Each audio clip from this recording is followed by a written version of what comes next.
Ladies and gentle people, as you can see, we have the jewels, we have the bright blue, and we have the ample bosom. You know what that means? I just watched Bridgerton season 2. Let's talk about it. So yes, everyone's favorite Regency era series has returned. We finally got the second season of the global sensation from 2020, Bridgerton, and I was so excited.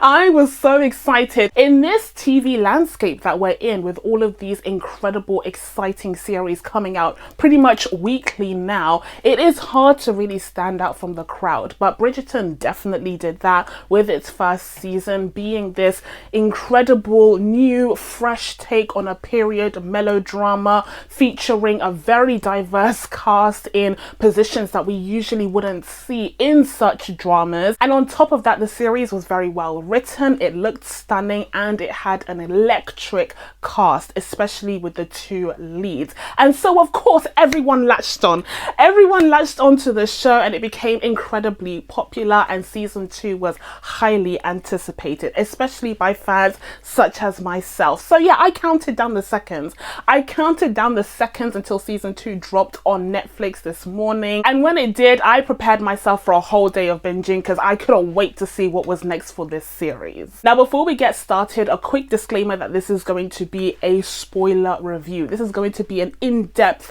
spoiler discussion. I can't wait to go through everything that happened in the series with you guys. And also, if you're new here or if you haven't done already, please be sure to subscribe to my channel and make sure you turn on your notifications so that you can be told when I upload next. Now without further ado, let's get into what Auntie Shonda has provided for us this year. So first of all, I just wanted to start off this review by praising the more technical elements of this series. We're talking the gorgeous costumes here. First of all, I mean, this series has become known for its costume design, and even though some of these costumes aren't period typical, you know, they do follow the empire waistline to a T for most characters, but there are some anachronisms here and there that people, you know, fashion experts have pointed out. But the showrunners and the costume designers have made it very clear that they're not in it to make everything historically accurate. They want to serve the world, they want to serve the characters that they're building, and I think in that regard the show excels exceedingly and repeatedly, with each and every one of these characters having certain, you know, color stories that they stick to, having certain patterns or, you know, cuts and silhouettes that they stick to that speak to their character. The show is very clever in doing so, and I mentioned this in particular because, you know, I always like to point out great costume design because I love costuming. I think it's a huge part of building a world and a character, but also there's a little bit of shade sprinkled in here because I recently watched The Gilded Age.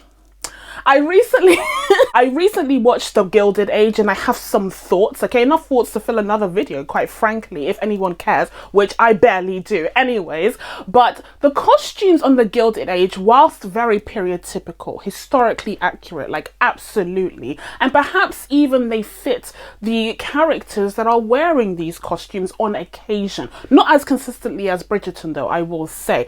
But the problem with The Gilded Age is that those costumes are sometimes so hideous, so atrociously hideous.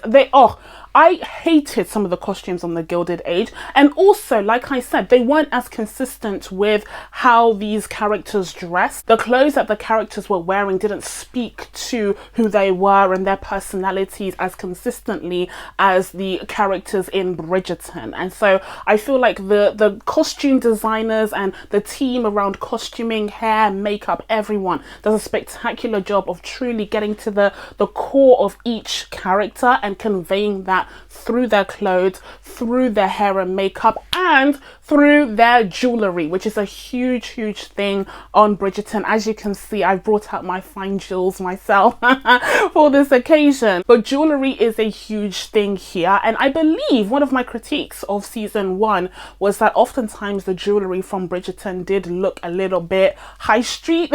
You could tell that these jewels weren't from the 18th or 19th centuries, whereas in the case of season 2, I think they made a notable effort to make the jewels look a bit more period typical and historically accurate. I know this because once upon a time I went down this rabbit hole of looking at royal jewels looking at royal jewels with both disgust and admiration, and I did see a lot of inspiration used here in Bridgerton, and these jewels definitely reflected what royalty and the upper class, the upper echelon of society would be wearing in the 18th and 19th centuries. So I was really impressed with that because it was something that stuck out to me in season 1, and I think there was less of that in season 2. There was still some pretty chintzy looking jewellery, but there were several pieces that looked straight from the Georgian era, which I thought was really impressive. Another thing that has become a staple with Bridgerton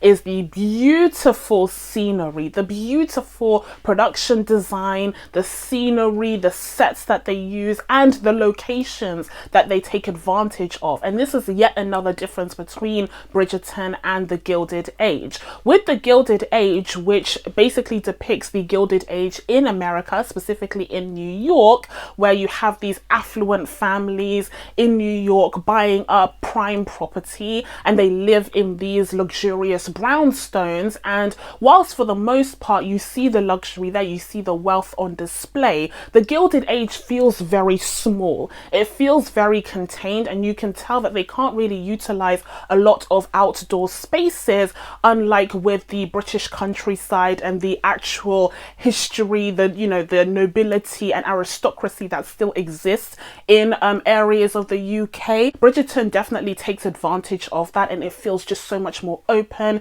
You get more luxurious Georgian houses and estates and courts that they can take advantage of because it's part of, the real history. And even though the Gilded Age is still part of real history in America, because a lot of that scenery no longer exists in modern day New York, it had to be recreated as part of a set, and it feels that way. It feels very small, it feels very manufactured and not as natural as the beautiful scenery that we see on Bridgerton. So there is a remarkable difference here in the way that it depicts these worlds, and it makes all the difference when you're trying to show these different houses. For instance, like in the Gilded Age, we're restricted to about 4 or 5 sets, whereas with Bridgerton, I don't know how many houses they were using. I don't know how many former palaces, courts, Georgian estates they were using. They had a ton over there. Maybe they even split a few to make it look like there were several when they were actually just one, because these estates are like huge, they're massive.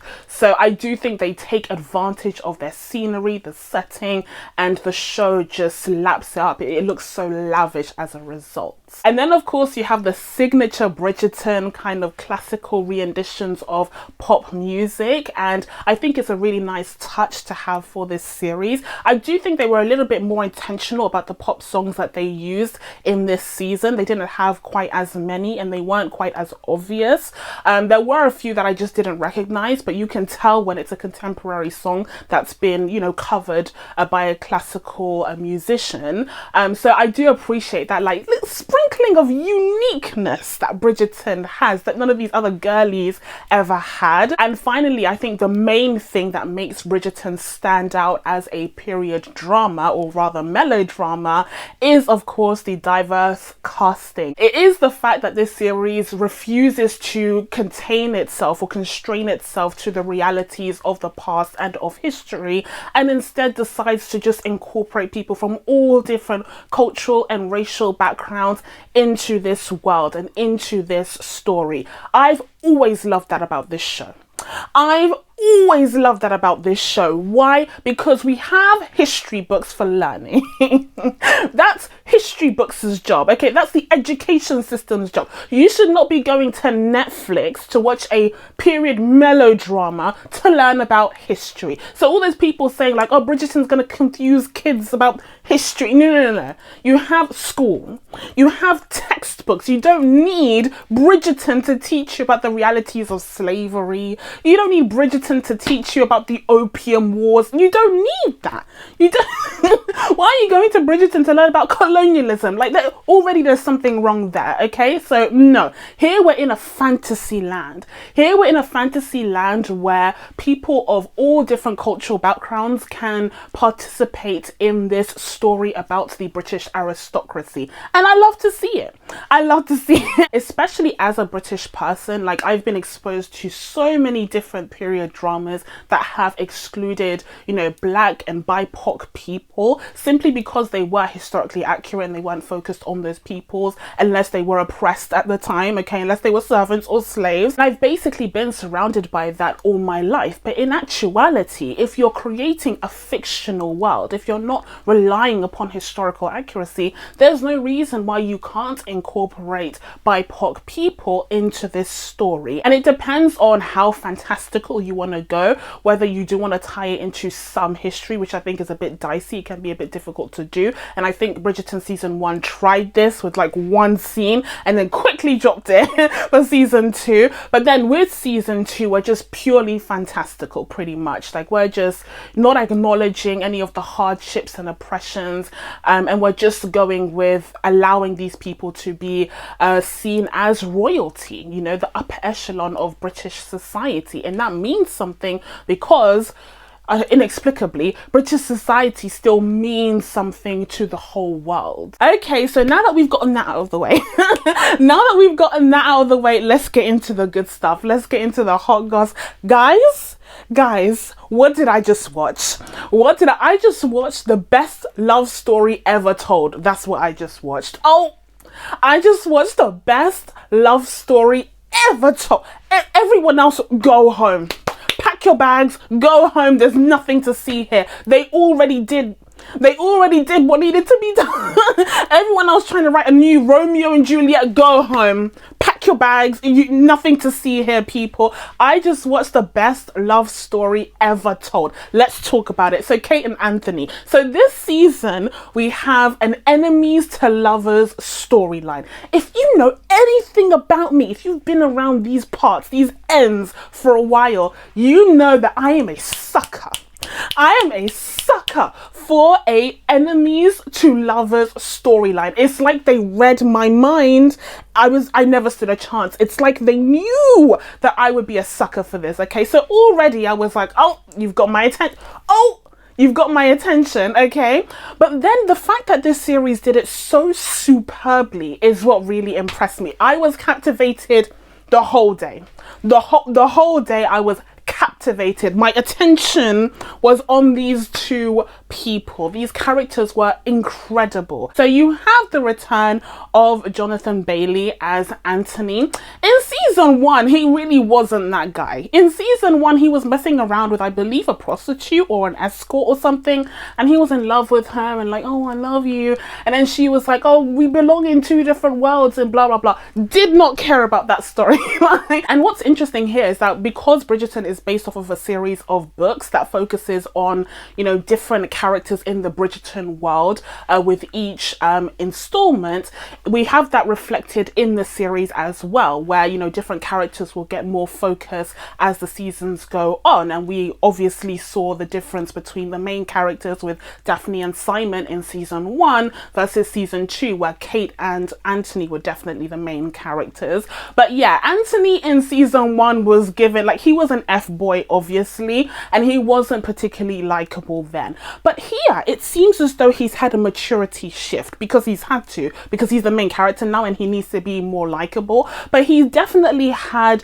more maturity this season. He wanted to take his responsibilities as the head of the household more seriously, and perhaps it is a result of him being turned down by his lover from last season, but also because he's starting to reflect on, you know, his father's legacy, his responsibility in the family, and then also because as he gets older, as he reaches another social season, he's starting to turn his attentions towards finding a wife so that she could also help him lead the Bridgerton family as the heads of the household. So you can definitely see a shift from the character's mentality from season 1 to season 2, which I appreciated. I also appreciated that we didn't have to sit there and watch him go through all of that. Like, we saw some of that still emerging after he was shunned by the ex-lover already in season 1, but I'm glad that we didn't have to sit through a, you know, coming to Jesus moment for him where he was like, I need to take my responsibilities seriously. Like, I'm glad we just skipped to the good parts because a whole year had passed. And so at the beginning of this season, we see Anthony going through all of these prospects, okay, going through all of these potential wifeys, just like they're checkboxes. Like, he literally has them in a list, okay, in a notepad, and he's just crossing them off. Like, he's not even considering them as human beings. He's literally treating them like cattle, and he's basically, you know, marking them off of a criteria that he has in his mind of who the perfect wife would be for his position, especially considering that he is a viscount and he needs a viscountess to accompany him. And it's this attitude that of course annoys our female protagonist, and she is a new entry in this season, and she is called Kate. She is phenomenal. She is phenomenal. The actress who portrays Kate is Simone Ashley, and I know her from Sex Education, another Netflix series, but I thought she was just incredible. First of all, her and Jonathan Bailey, the chemistry. Listen, the shoes were big, okay? They had huge shoes to fill, considering the electric chemistry between Simon and Daphne from season 1. Like, we all know this show launched Regé Jean Page, like, as a whole sex symbol, okay, that we all lusted over for months on end. So the shoes were huge to fill, but I do think that these two new leads did an exceptional job of creating that romantic chemistry, especially at the beginning there where you have the abrasiveness, okay, you have the hatred there because they are enemies at first, and then later on this beautifully transforms into an amazing love story. We'll talk about it in a second. Anyways, my point is Simone actually did what needed to be done. She did what needed to be done. She understood the assignment, like, absolutely. So she overhears Anthony talking to his boys, talking to the guys, saying some derogatory things about women and being very reductionist about a woman's role in a man's life, and she highly disapproves, especially because she herself has come all the way from India to try and get her half-sister Edwina married to one of these aristocrats. And there is this whole secret surrounding why it is that they came back to the UK in order to pursue this. It's regarding their family's wealth and potentially getting some inheritance from the Sheffields, which is her mother's family, who basically shunned her after she decided to marry a common man, a commoner. But yeah, there's a whole backstory there which I thought was really interesting and well done. But hearing Anthony's words just made Kate feel even more protective of her sister. She was already an incredibly overprotective sister, you know, over Edwina, and we saw this previously, especially because, you know, she has trained Edwina to be this perfect debutante, you know, to exist in this society after they came from India. And so the idea that in one of her first big occasions, the first ball, she would hear members of this aristocracy talking about women in that way, and it really makes her see Anthony in a completely different light. Like, all of a sudden he's no longer someone that she wants Edwina to have anything to do with. And so for the next few episodes, she basically makes it her mission to keep them apart. Like, Edwina is attracted to him and he is attracted to her because it's looking like she may be named the diamond of the season by Queen Charlotte. And so he's like, if I just get the woman that Queen Charlotte deems as the most worthy, then I could just be done and dusted. Like, I won't have to go through all of these horrible dates anymore because Queen Charlotte would have done all my hard work for me. So that's his plan. That's his plan. It's like, okay, well, she's named Diamond, so I'm just going to go after her. Like, this is my mission. This is my goal. He sees her as something to be won, like a prize to be won by the end of the season. And so that's when you also start seeing him playing games, but he doesn't realize that Kate is not about them games. Kate is not about them games. She's too smart. She's too smart. And the thing is that this season makes such a big deal about women reading. This series makes such a big deal about women picking up the books, okay? A lot of the women that Anthony rejected, he rejected because they can't read, or they don't read often, or they get up to other stuff, other less worthy womanly stuff. And so he's like, well, I need an intelligent wife, even though people can grow and change and learn as life goes on, and it's a lifelong commitment. So perhaps he shouldn't have judged these women based off of where they are at that moment. But anyways, he's already determined that a woman who doesn't read isn't for him, but he doesn't realize that when he comes across such an intelligent woman, his games are going to have to be a little bit smarter. Because there's one occasion during the race where he actually employs the help of one of his old Oxford buddies, who is there to basically distract Kate while he tries to pursue her sister, and she catches on. She was like, hang on, you were trying to distract me. And I also thought this, I was like, hang on, is he trying to distract you? Do they know each other? And it happened to be true. The guys did know each other, and Anthony had asked him to distract Kate. And in the meantime, during this like game stage, you see how competitive they are with one another, which I think is just as important when you have an enemies to lovers relationship. You have to see that like enemy side, that true aggressiveness and abrasion between the two characters, which I think was set up really, really well, especially because Kate is coming from the perspective of trying to protect her, you know, somewhat more naive sister, whereas Anthony's coming from the perspective of, I have a job to do, I have determined what my duties are, and I know what I want to achieve by the end of this season, and nothing is going to stop me. So for the first few episodes of the season, you have the case of an unstoppable force and an immovable object, and it's just really, really entertaining to watch, especially because the actors once again have great chemistry, great on-screen chemistry. I ate all of that up. Yum, yum, yum, yum. But as great as the show is at setting up just why Anthony and Kate are so at odds with each other at the beginning, it also does a superb job of slowly but surely bringing them closer together. Because the thing is, the trick with the enemies to lovers storyline is that it has to be gradual. You really need to take your time with it, and this season definitely did that. It was more of a slow burn when it came to the romance here. They really took their time building on each of these characters and their chemistry, and kind of removing some layers and, you know, knocking down some of the bricks in the walls that they both obviously have. And then you discover some more about Anthony's backstory here, where you find out, okay, so you find out, okay, oh, I shouldn't laugh because it's a real issue, right? I think, but you find so his dad got killed. No. His dad got killed by a bee. Okay, his dad got killed. Okay. So his dad got killed by a bee, and it like traumatized him. So it's just that, like, it's not the fact that he got killed by a bee. I know people are allergic to bee stings, very serious issue.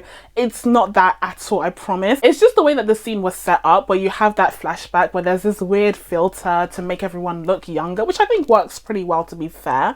But Anthony is out with his dad. I think they're shooting initially or something, and then he just gets stung by a bee. And I was like, surely not. Like, surely that's not how he's gonna die.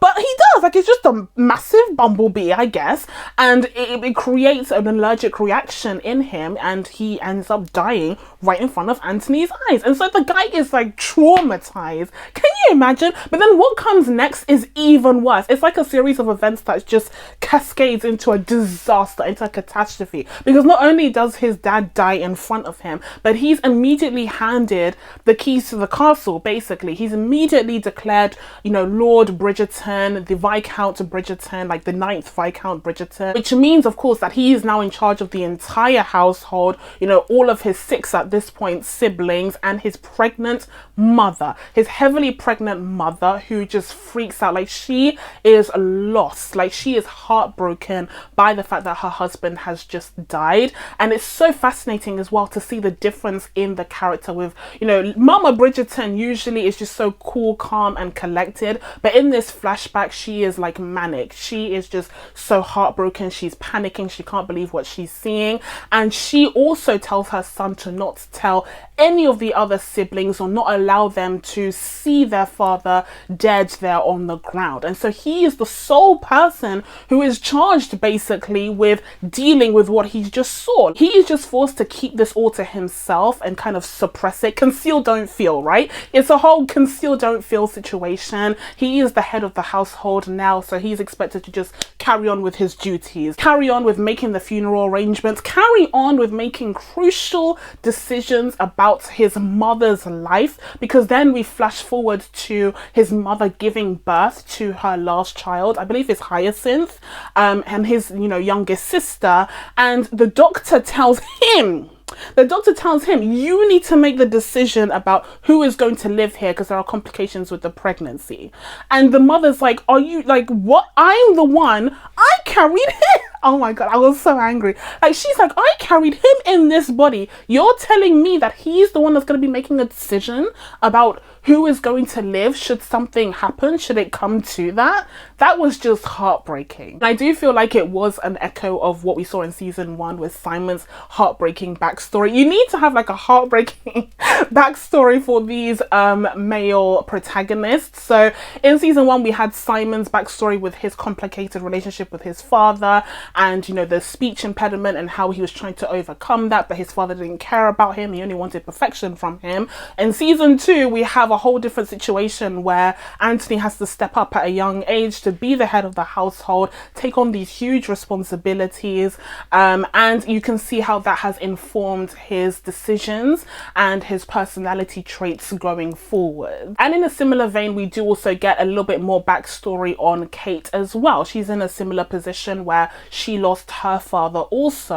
and, you know, her and Edwina shared a father, but they didn't share a mother. But it is established that once again, you know, Edwina's mother Mary was really upset about the loss of her husband. I mean, this is the guy that she had risked it all for. Like, she literally left her family, the Sheffield, horrible bunch, okay? She'd left them in England, gone to India to be with this man, and then he ended up dying, and so inevitably it just broke her heart. And that led to Kate kind of taking charge and taking control of everything to ensure a better, brighter future for her sister. So I would say that they definitely did a great job of establishing the differences but also similarities between Kate and Anthony. I actually think that they did a better job doing so than in comparison to Simon and Daphne, who really didn't have much in common. They really didn't have much in common if you actually think about it, other than the electric on-screen chemistry. I do think that the writers, you know, learned from some of the mistakes from season 1. There were definitely fewer faux pas in terms of like sexual assault, which was present in season 1. There were a lot of issues in season 1, okay? But here we do have a bit more of a sophisticated, well thought out love story between the two, where you have that common ground as well as the differences that create that kind of enemies, tension between them. And that tension is carried through just incredibly throughout the entire season. And then when you do reach the point where they come together, it is mind-blowing. It is so satisfying. Guys, they did what needed to be done. They honestly, like, I was on the edge of my seat with this love story. I think they did a phenomenal job with this one, guys. Like, truly, I think it's better than season 1 in this regard. Absolutely. We learned lessons, we improved, and we got a better grade. Incredible work. I have to say, I can't harp on about these two for too long because I have a whole other bunch to get through. But I have to say, the moment that sealed it for me is the moment where, you know, Kate has this like fall. She falls and like cracks her head or something. Sis, like, what's going on? Anyway, she falls and cracks her head. and Anthony saves her because that's like their regular spot where they used to go for a morning ride. So he saves her, and then she's like in this coma, I guess, after surgery, and he hasn't gone to visit her. And I was like, Anthony, oh, get it together. Like, just when I was starting to like you. His mum comes in and she tells him that Kate has woken up, and he literally starts crying. Guys, I was crying too. Put your hand up if you were crying. Me. I was like, oh my goodness, but Jonathan Bailey has done what needed to be done. He has done the actoring, okay? That moment where he was in genuine distress, because it was triggering for so many reasons. Like, obviously he loves her. He's come to terms with the fact that, you know, she is the one that he wants to be with, not her sister. Oh, that story was just crazy. But also, of course, considering his backstory, considering his experience with his father, this was very triggering for him. Just the waiting, you know, seeing if she was gonna make it out okay, must have been, you know, just heartbreaking for him. So I just think that that moment really encapsulates why I think that they did a better job with the Kate Anthony love story than they did with the Daphne and Simon one in season 1. Oh my god, I could go on for ages and ages and ages about Kate and Anthony. I truly think that they are it. They are the couple of the I ship them so hard. I am firmly the captain. I am the captain now of this ship, okay? But we do need to move on. We do need to move on, and I did just want to discuss the sisters. I wanted to discuss Kate and Edwina, and mostly Edwina because I've already talked about Kate a bunch, but I think that they did a really great job writing this character too, because she is a very tricky character. We have a lot of strong, intelligent, outspoken women in Bridgerton, and in fact, you know, every single woman who exists on this show at some point has to prove that they're strong and intelligent to a male character. So we've seen this before. The writers know how to do that. But with Edwina, she's a very difficult character because she's more demure. She's been trained to be a debutante. She's been trained to follow, you know, society's expectations of a well-bred woman so that she could marry well. And so with her character, for the longest time, it feels like she's this perfect puppet, but that has no soul to her, you know? So she's just kind of playing through the motions. She's saying everything that Anthony wants to hear. It seems as though she's just been trained to a T by her sister to be agreeable, to be submissive, and to just go along with whatever her potential husband would want. And in her mind, all she wants is to be married to Anthony, to Lord Bridgerton. But that, of course, all changes in episode 6 when she is made a fool of. When she is betrayed by her sister, by her fiance, by everyone. That episode was tense as hell. The entire episode, you are basically just sitting with all of these characters reacting to the nonsense that just happened. So basically you have this like build up where the queen herself is invested in this romance, so much so that she's agreed to host the wedding. I don't know what that means. I don't know what that means, hosting the wedding, but the queen is hosting the wedding, so the stakes are sky high. And after Anthony's impromptu proposal to Edwina, she is, you know, on cloud 9. She feels really excited for the wedding. Like I said, this is all that she's dreamed of. Meanwhile, Anthony is like torn, like he doesn't know what he's just done, but he did it in order to escape the alternative, which is his feelings towards her sister. So we get to the wedding day and the feelings just start bubbling out. Conceal, don't feel didn't work. Okay, he tried to follow Elsa's way, it didn't work, and so the feelings just start pouring out, and all it takes is Kate dropping a bangle.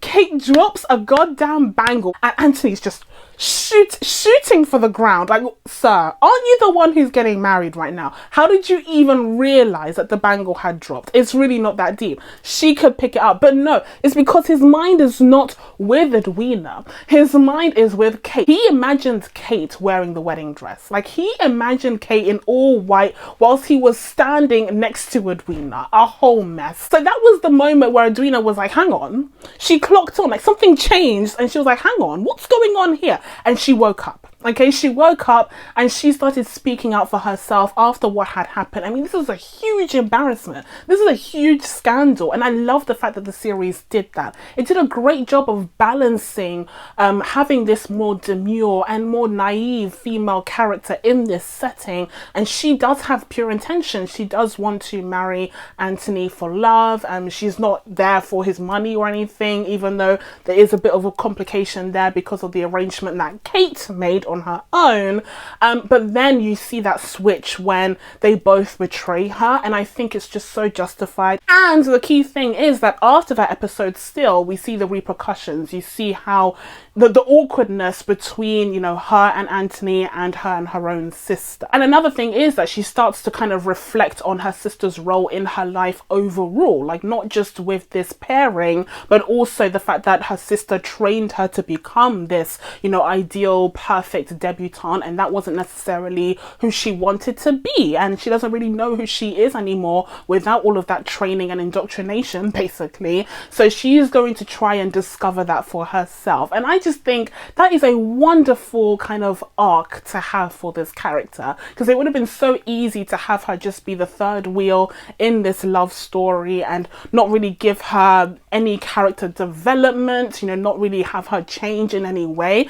But you can definitely see that the Edwina that exists at the beginning of the season is entirely different to the one that exists at the very end. She's gone through this really compelling journey as a result of these two actions, and I think it was really great for her. And also, as a side note, since we're still on the Sharma family, I did just want to mention Mary, the mother, and quickly I wanted to sprinkle in obviously the parallels between Mary and Lady Bridgerton, and the fact that they both lost their husbands and they were both quite absent in their children's lives afterwards as they were in that mourning process. And I like the fact that both, you know, Lady Bridgerton and Mary acknowledged that and apologized for not being as present in their children's lives as they should have been, in order to prevent their children from feeling like they were on their own, having to deal with all of this stuff surrounding them. Okay, so unfortunately we need to move on from Kate and Anthony and the Sharma family drama and get to the rest of this season, the stuff that happened on the outskirts, I guess, you know, the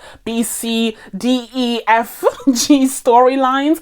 By the way, side note, there are many characters in this show, perhaps too many characters here. You know, some of them have a bigger role, obviously, and perhaps some of them will have bigger roles in subsequent seasons. But yeah, that's just a note that's, you know, I wanted to mention because that is an issue with the show in general. But let's get into some of these other characters, shall we? So first of all, let's talk about the other Bridgertons, the ones that aren't Anthony. Fine. Let's start with Louise, I guess. So she was up to some things. She came out, you know, she had her coming out party, like she came out to society as a young woman, as an eligible young woman. That was cute, and obviously she was very reluctant to do so. She seemed like she wanted to stay in her little cocoon for longer, but her mother forced her to go out there and, you know, turn into a beautiful butterfly, and so she awkwardly did so. She awkwardly did so, and then of course you have the continuation of the whole who is Lady Whistledown storyline. I didn't care about that, not gonna lie. Like, I didn't, seeing Louise trying to figure it out again, like, boy, when are we gonna get to the next Kate and Anthony scenes? Like, I really didn't care about that, not gonna lie. And it's because I didn't care that I actually appreciated that by the end of the season, Louise does find out that Lady Whistledown is in fact her bestie, Penelope. I'm glad that we've wrapped that up now so that we can move forward and see the consequences and the fallout of that instead. But yeah, I just didn't really care about Louise's whole hunt for Lady Whistledown storyline. Although, side note, Lady Whistledown being voiced again by the incredible Julia Andrews is just mwah. Just mwah. And also another thing about Louise is that she kind of fell in love this season with that guy Theo Sharp, that was his name. The name actually stood out to me, so I've actually remembered it. These other names I've been struggling with, trust me. I've edited out the struggling, but I've been struggling. Anyways, she fell in love with Theo Sharp, who's this kind of radical thinker. He's a feminist. He's a radical feminist in like the 19th century. Good for him.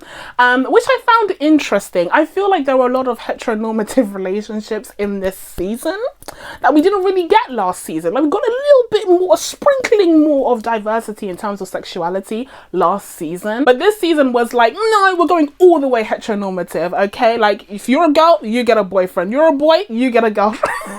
That's it. That's it, okay? It was the same thing with Benedict as well, which I was surprised by because I thought they were really going to lean into his exploration of his sexuality this season. But nah, they were like, give him a girlfriend. Give him a model girlfriend. But anyways, back to Louise. So yeah, that was pretty much her storyline this season. Again, like cute, but I wasn't wholly invested, especially because it was in between the scenes that I really wanted to see. And then next up we have Daphne. We have the Duchess Daphne, the Duchess of Hastings, okay?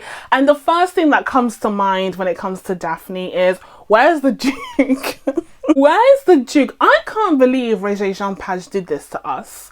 Like, I can't believe he did it to them. That is so, I actually genuinely think it's so rude. He should have come in for at least a cameo. Like, really, would it have cost him much to come in for a cameo? Because, like, obviously having Daphne there was great. It was a nice kind of refreshing callback to the drama that we got in season 1. And seeing her happy and healthy and established was really nice, especially with her kid. But it would have just been great if he was there with them, especially because in season 1, it's established that he's really nervous about having a child. He made this commitment, this covenant to himself to not have a child. And then we see them have a child at the very end of season 1. So why not show just a few scenes with him actually being the great father that Daphne knew he could be? Like, why couldn't we just get a couple of those seasons? She's not in this show that much, so it wouldn't have been much of a commitment. I'm actually quite angry. Jean-Page like let us all down, okay? I know that he wants to move on to greener pastures or whatever, but this is the show that like made him, so he could have come in for a couple of episodes. I mean, Phoebe, the actress who portrays Daphne, like she came in for the last season of Younger, and that's a very obscure show that like no one pretty much knows about. So the fact that Jean-Page couldn't come for Bridgerton season 2 is a little bit insulting, not gonna lie. But an aspect of Daphne that I did enjoy is the fact that she was the one who was constantly communicating with her brother and really being able to like read between the lines, perhaps because of her experiences in the previous, you know, season, social season, but also because she has that air of maturity to her as well. So I really enjoyed their interactions as brother and sister, her just kind of pushing him to really look in deeper about his thoughts and feelings and his approach. And then of course she walks in on Anthony and Kate. Oh my god, the drama. And the thing is, that scene is done so well. Okay, going back to Anthony and Kate, that scene is done so well because it's the same episode where Lady Featherington has faked a very similar scene with one of her daughters and her late husband's cousin. That's a whole story we'll talk about in a second. But she faked that scene. Like, that scene was manufactured to force her late husband's cousin, now the Lord Featherington, to marry his fourth cousin twice removed or whatever. That's weird, bizarre as hell. But yeah, so she forced that situation, she manufactured it, whereas in the case of Kate and Anthony, it was like actually happening. Like the sparks were actually flying and Daphne happened to walk in on it. And if anyone else had walked in on them, they would have had to get married. And that's also an echo of what happened in season 1 as well, where she and Simon were in a very similar position. So next up on my list of the Bridgertons, we have Benedict. You know, he's there, he's doing art, but he finds out that his brother paid for him to get into the art academy, so he's upset. Like, he's like, I wanted to work for my success, but now I'm not sure if I got in on merit or because of privilege. First of all, to me, he's such an unlikable character because he does nothing. Benedict does nothing. He literally just like thrives on his privilege. That's literally all he does. Even though he has an amiable personality, I just think his storyline makes for such a bland, you know, privileged character that you can't really relate to, that I can't find it in myself to like him. He annoys the hell out of me. So yeah, like, your brother made a sizable donation to the academy and got you in. Just start painting anyways. Do the painting anyway. That just means that you're going to have to prove that you actually belong there. So start doing the painting, sir. And also, like I said, regarding his new girlfriend, I don't know much about them because I skipped their scenes. I just think it's interesting that they ditched the whole exploration of a, you know, gay or LGBTQ character in this era. I thought that's where they were going with Benedict, but alas, not really. He's just living a, you know, free bohemian lifestyle off of his family's dime and doing absolutely nothing else. At least Anthony is managing things. At least Anthony is looking at the books, you know, looking at the accounts, whereas he's just lazing around doing nothing at all. So next up we have Colin. So Colin is the guy who traveled to Thailand to discover himself. We all see that, right? Like, we all see that he's the guy that traveled around Asia to go find himself. That's basically his whole personality, and that's cute for like one episode, but for like 5, really? No, I got so bored. I got so bored of Colin. Every time I saw his dumb face, I was like, Colin, not now. There are better things to see on this show. I got annoyed with him too. And I also got really annoyed with the whole exchange with Marina, because what was his intention there? To like uproot her entire life just because he felt some type of way about what happened in season 1? She is content. She did what she needed to do for her family, for her twins. Imagine, she had 2 babies for her twins so that she could see that they had a better future. So why is he trying to interrupt that? Again, coming from a very privileged position where he doesn't understand how precarious her position was in the previous season. So yeah, very selfish. Don't know what he was trying to achieve there when he was talking to Marina. He needs to leave her alone, and he needs to stop gloating about his trip to Greece. Like, no one cares. Literally no one cares.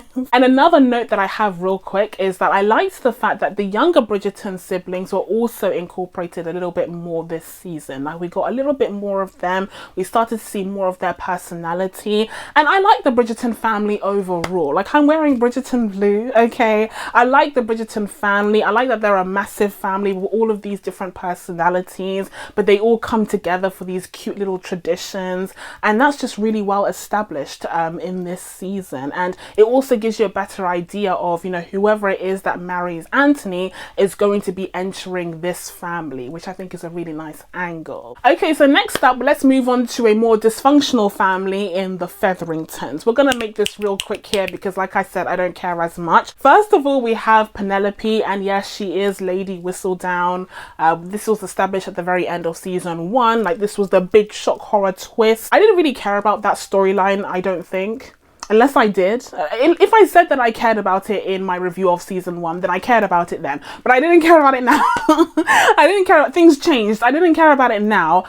So like I said, I was kind of like skipping those scenes. But first of all, I did appreciate the fact that Penelope is also growing. She's growing as a writer. She was incorporating some of the ideas that Louise mentioned, especially when it came to more progressiveness, incorporating that into her writing as Lady Whistledown, because Louise made some points about, you know, her writings being so focused on, you know, gossip and pageantry and the life of these, you know, privileged people. Like, she could do more with her writing, especially with the influence that she has amassed. And so Penelope started to think about this, and she didn't incorporate all of it, but she tried dipping her toe into what Louise was saying. And secondly, another thing that I appreciated about her was her entrepreneurial spirit. Now, I will say it was bordering on girl boss energy. It was bordering on Regency era girl boss energy, and boo. You know that we're not a fan of that in this household, okay? The girl boss energy, go-getter energy. But I do think it did make sense. It was a natural progression for her to feel like she has built this